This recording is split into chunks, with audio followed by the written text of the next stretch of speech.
होइन यो मान्छे को हो र यसको छानबिन चाहिँ गर्नुहोस् है सुदन दाइ। पहिला यो भिडियो हेर्नुहोस्। तपाईँले हिजो यहाँ सुदन गुरुङ आएर चाहिँ के भने एउटा स्टन्टबाजी गरेको थियो के अरे इन्डिया लान लायो अरे भारत लान लाएर गर्न लायो अरे। केही समय अगाडि जेएनजी मुभमेन्टमा एकजना बहिनी हुनुहुन्थ्यो लिजा अधिकारी, उसको नेपालमा कुनै पनि हस्पिटलमा उपचार नभएपछि भारत लैजा भनेको थियो। त्यो बेला हामीले सरकारसँग तिमीहरूले नै घाइते बनाएको उपचार हो, बिरामी हो, उपचार गर्नलाई भारत नेपालको कुनै पनि हस्पिटलमा नहुने भयो, सबै हस्पिटलले चाहिँ इन्डिया रिफर गर्यो लिएर जा भन्दाखेरि ऐन कानुन छैन रे। अनि यो बिरामीको लागि ऐन कानुन थियो, त्यो सबै स्टन्टबाजी, यो बाँच्दैन भन्ने थाहा भयो यिनीहरूलाई।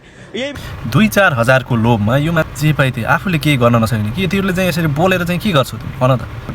गणेश नेपालीको जसको मृत्यु भयो उसको दाइले आएर, उहाँको दाइले चाहिँ आएर सरकारले चाहिँ एकदमै राम्रो गर्यो, यस्तो गर्यो उ गर्यो भनेर एकदम प्रशंसा गरिरहनु भएको छ।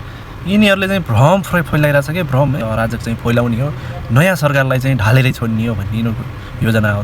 तर त्यो कहिले पनि सम्भवै छैन कि।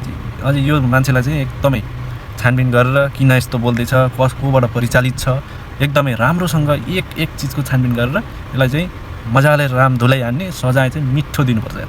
होइन भने यस्ता मान्छेले चाहिँ अझै अराजक फैलाउँदै जान्छन् र त मान्छेलाई चाहिँ सुधार्नु अति आवश्यक छ।